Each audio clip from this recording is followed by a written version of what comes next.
Now let's start looking at what happens when I can't remove that post and he's starting to push me back. All right, that means, you know, my shoulders are going behind my hips. That means we're gonna go into some pulling grips or some elevations, okay? Now, obviously we're looking for wrestle ups. There are a bunch of different things that we can do that involve leg entanglements, that involve, you know, sweeps, but we're gonna try to do our best to use wrestle ups. So my opponent's gonna be back first. My shoulders are in front of my hips. He does a good job of posting and getting my, my shoulders behind my hips. From here, we're gonna remove this post and try to get we're gonna try to get his hand off my shoulder through the elevation. So I scoop my hips in, I'll remove this, and I get my opponent's hips above his shoulders.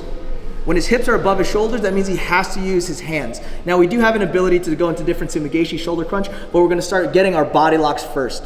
Now, once we have this body lock, we're gonna do a forward shift at an angle and bring that body lock nice and low.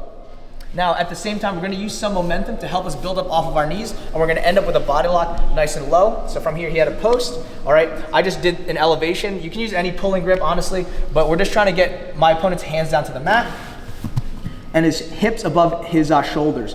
Once we're here, we have our double unders nice and high first.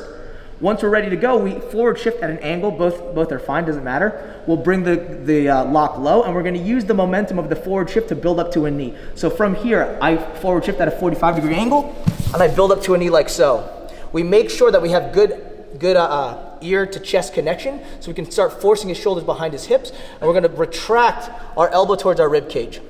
Once we're here, we build up off of our left leg, and we start to suck our opponent's hips underneath his own shoulders, and we oftentimes end up either in top position, but more often than not is a mounted position.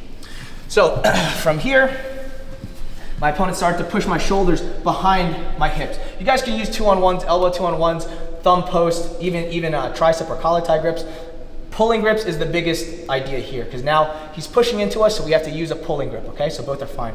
From here, I elevate, hips above the shoulders. We get our double unders first with locked hands. I use a forward shift at a 45-degree angle, and the momentum to help us build up off of our knees. From here, using that momentum, we come low, we build up high. Once we're in this position, we build up off of our left knee, sucking hips underneath, ending up in that mounted position. When we get up, we're using that same folding motion. So I forward shift, I use the folding motion to help build up off of my knees, and then we're gonna get to a standing position. All together.